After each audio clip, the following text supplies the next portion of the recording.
धन्यवाद मान्यवर, आपने इस बहुत ही महत्वपूर्ण विषय पे मुझे अपनी बात कहने का अवसर दिया। मान्यवर, मैं बड़ी विनम्रता पूर्वक आपके माध्यम से इस सरकार से पूछना चाहता हूं कि क्या इस देश के संविधान से बढ़कर कोई है?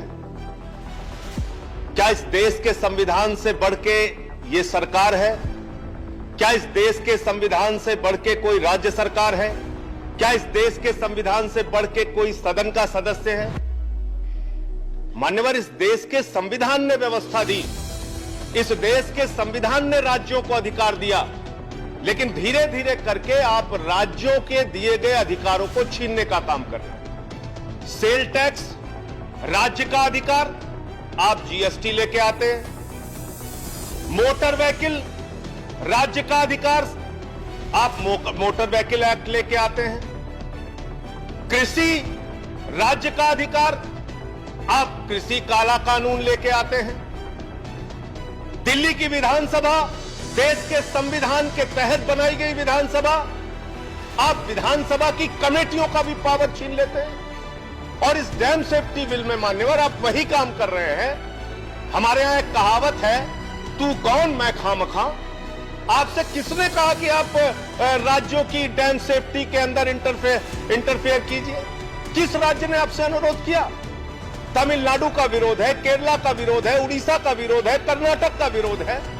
और साफ तौर से देश के संविधान की धारा 252 कहती है, दो राज्यों के अनुरोध के बगैर आप कोई हस्तक्षेप नहीं कर सकते।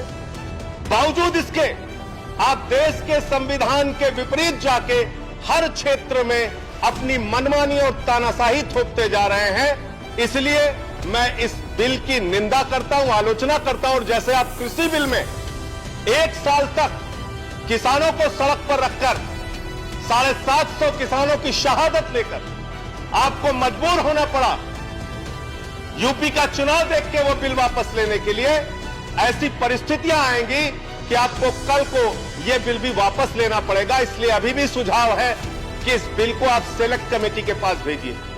हर चीज में अपनी तानाशाही और मनमानी से बिल पर बिल थोपने का काम मत कीजिए। मैं तो उम्मीद कर रहा था कि सेशन में आप एमएसपी की गारंटी का कानून लेके आएंगे, लेकिन आपको हर वो कानून लाना है जिससे राज्यों में झगड़े बढ़े।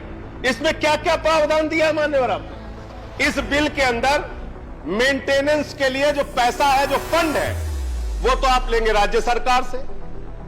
इस बिल में जितनी आपके इंस्ट्रक्शंस होंगे सबको फॉलो करने की जिम्मेदारी तो राज्य की है। आप इसके राज्य के अधिकारियों के ऊपर अपने अधिकारी, अपने कमीशन, अपनी कमेटी सब आप बिठाल देंगे। लेकिन जब उनको मेंटेनेंस के लिए पैसा देने की जरूरत आती है, फंड देने की जरूरत आती है, तो उसमें आप एक पैसा नहीं लगा रहे हैं, उसमें आपकी अपनी मनमानी चलेगी। तो मैं ये पूछना चाहता हूं कि किस लिए आप ये बिल लेके आए? जहां पर आपकी राज्य सरकारें होंगी उनका फेवर करने के लिए आप ये बिल लेके आए। दो राज्यों के बीच में पानी का झगड़ा लगवाने के लिए आप ये बिल लेके आए, और भविष्य में राज्यों के बीच में झगड़े करा के अपनी राजनीति साधने के लिए और कुछ चंद पूंजीपतियों को मेंटेनेंस और सेफ्टी के नाम पर बड़ा ठेका देने की मंशा से आप ये बिल लेके आए। यही मंशा है धन्यवाद इस बिल के पीछे। मान्यवर, आपने सबको समय दिया, आपको भी मेरी बात तो बस थोड़ी बात पूरी हो जाने दीजिए। मेरे पास और 11 वक्ता है, मैं खत्म कर रहा हूं। और हाँ, खत्म कर रहा हूं। 1 मिनट पे खत्म कीजिए बस। बिजली, सिंचाई, पीने का पानी, सबकी निर्भरता पर आप अपना अधिकार, जो राज्यों के पास अधिकार है, उस पर आप अपना अधिकार जमाना चाहते हैं। और हर चीज में बिजली का उत्पादन होगा, फिर सिंचाई होगा, फिर पीने के पानी का होगा। हर चीज में आपका हस्तक्षेप इस बिल के माध्यम से धीरे धीरे करके बढ़ेगा। इसलिए कि बहुत बड़ी चिंता का विषय है राज्यों के लिए, देश के संविधान के लिए, देश के संविधान की मूल भावना के लिए, और इस देश के संघीय ढांचे के खिलाफ ये बिल है। धन्यवाद। आप सर, खत्म कर रहा हूं। हाँ, खत्म कर। राज्यों के अधिकारों के खिलाफ और उससे हस्तक्षेप, संघीय ढांचे के खिलाफ ये बिल है मान्यवर। और मान्यवर, मैं अंत में यही अनुरोध आपसे करना, आपके माध्यम से इस सरकार से करना चाहता हूं जबकि 12 सांसदों को आपने निलंबित किया है। आज इस बिल की चर्चा वो में नहीं है। आज इस बिल की चर्चा में हम लोग शामिल नहीं होते, लेकिन क्योंकि ये जनहित का ये एक बड़ा विषय नहीं मुद्दा है, था, ये विषय नहीं है। राज्यों के ये हित का एक विषय बड़ा है। मुद्दा था, आपने इसलिए बोला, हम लोग विषय चर्चा पर में बोला। शामिल हुए मैं तो हैं। स्पीकर बोला रहा अब इस भावना का सम्मान करते हुए उन हमारे साथी सांसदों को आप सदन में लाइए और उनके निलंबन को वापस कीजिए। धन्यवाद। ये सरासर नेक्स्ट स्पीकर उनके is- साथ आपने धन्यवाद। उनके अधिकारों को छीनने का काम किया। मैंने तो नेक्स्ट स्पीकर बोला उनके था, अधिकारों हो को गया छीनने काम। का काम आपने किया। 12 सांसदों को आपने निलंबित करके बाहर कर आप दिया। इनके टाइम आप ले रहे हैं, तानाशाही इनके की टाइम कब सरकार हो जाएगा? चला रहे हैं हिंदुस्तान के अंदर। तानाशाही से लोकतंत्र नहीं चलता, तानाशाही से संसदीय परंपरा नहीं चलती साहब। आप डॉक्टर और फौजिया खान का और टाइम ले रहे हैं। अरुण जेटली उनका साहब, टाइम कम हो जाएगा। अरुण जेटली साहब को पढ़ लीजिए। वो सदन की बाधा आपने को कॉलेज लोकतंत्र की मजबूती के लिए Be kind अच्छा बताते रहे हैं। और अटल बिहारी वाजपेयी जी को भी पढ़ लीजिए। 2001 में अंत में कह के खत्म कर रहा point of order हूं, है। बिल्कुल खत्म कर रहा हूं।